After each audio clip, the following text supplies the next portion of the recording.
আসসালামু আলাইকুম দর্শক, সবাইকে স্বাগত জানাচ্ছি আমার নতুন একটি ভিডিওতে। আর আজকের ভিডিওতে আমরা দেখব কিভাবে ইমেজের ব্যাকগ্রাউন্ড রিমুভ করবেন, আর তা হচ্ছে ফোন দিয়ে খুব সহজভাবে করতে পারবেন।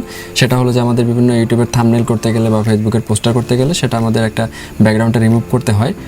তো সেটা ফোন দিয়ে কীভাবে ইজিলিভাবে করতে পারবেন সেটাই দেখাবো। তো চলুন বন্ধুরা। তো বন্ধুরা, প্রথমে যে কাজটি করতে হবে, আপনার ফোনে যে কোনো একটা ব্রাউজার ওপেন করতে হবে।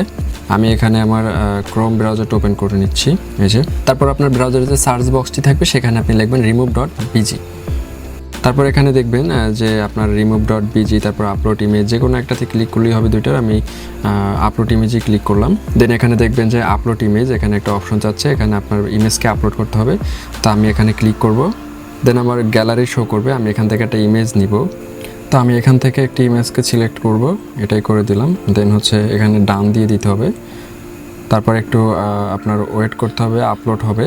এই যে দেখতে পাচ্ছেন বন্ধুরা, আমার ইমেজের কিন্তু ব্যাকগ্রাউন্ড অলরেডি রিমুভ হয়ে গেছে। তো আমি এখানে যেটা করব, আমার দেখতে পাচ্ছেন এই যে এখানে একটা কোণার মতো বের হয়ে আছে, এটাকে আমার রিমুভ করতে হবে।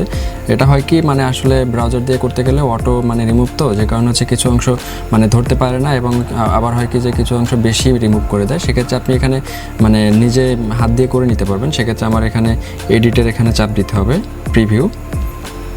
এখানে একটু লোডিং নেবে, জাস্ট কয়েক সেকেন্ড।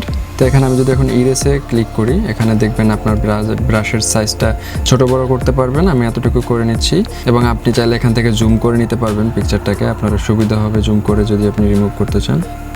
এটা বেশি হয়ে গেছে, এখান থেকে আনডু করে দিতে পারবেন। বন্ধুরা দেখতে পাচ্ছেন আমি এতটুকু রিমুভ করে দিয়েছি। এবং আপনি যদি চান আপনার কোনো অংশ বেশি রিমুভ হয়ে গেছে, সেক্ষেত্রে আপনি সেটাকে ফিরিয়ে নিতে চান, তাহলে এখানে আপনি রিস্টোরে ক্লিক করবেন। এখান থেকে আপনি ক্লিক করলে সে ব্যাকগ্রাউন্ডটা আপনি এই যে পেয়ে যাবেন। আবার ইরেজ করে আপনি আপনার যে ব্যাকগ্রাউন্ডটা দরকার নেই সেটা আপনি রিমুভ করতে পারবেন, যদি এক্ষেত্রে কোনো ঝামেলা হয়।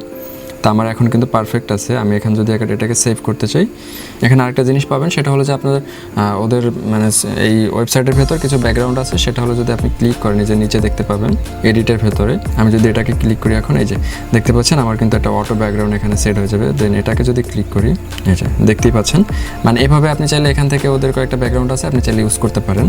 তো আমি এখানে কোনো ব্যাকগ্রাউন্ড ইউজ করব না, আমি এটাকে ক্লিক করব। দেন হচ্ছে এই যে কোনায় দেখতে পাবেন ডাউনলোডের একটা অপশন, এখানে আপনি ক্লিক করার পরে দেখবেন ডাউনলোড ইমেজ। আমি ডাউনলোড ইমেজে চাপ দিব, দেন হচ্ছে ডাউনলোড। এই যে আমার এটা ডাউনলোড হয়ে গেছে। আমি যদি এখন ওপেন করি, তো বন্ধুরা দেখতে পেলেন আমার ব্যাকগ্রাউন্ডটি কিন্তু অলরেডি রিমুভ হয়ে গেছে। আসলে ফোন দিয়ে করতে গেলে, আসলে কোনো অ্যাপস দিয়ে যদি আপনি করতে চান, তাহলে হয়তো অনেক সময়ের ব্যাপার এখানে, এবং আপনার অনেক হাত দিয়ে করতে একটা ঝামেলা। আর যদি আপনি পিসি দিয়ে ফটোশপ দিয়ে করেন, ফটোশপের কাজ জানেন, সেক্ষেত্রে আপনি খুব সুন্দরভাবে সেখানে একটা আউটপুট পাবেন। তো মোবাইল দিয়ে আমি মনে করি যে এই ওয়েবসাইটটা দিয়ে করাটাই বেটার। তো আজকের ভিডিওটি এতটুকুই ছিল, যে আপনার মোবাইল দিয়ে কীভাবে ব্যাকগ্রাউন্ডটা খুব সহজে রিমুভ করবেন। তো ভিডিওটি যদি ভালো লেগে থাকে অবশ্যই একটি লাইক দেবেন, এবং আমার চ্যানেলটি যদি সাবস্ক্রাইব না করে থাকেন তো সাবস্ক্রাইব করবেন। আজকের মতো বিদায় নিচ্ছি, ভালো থাকবেন, বাই বাই, টাটা।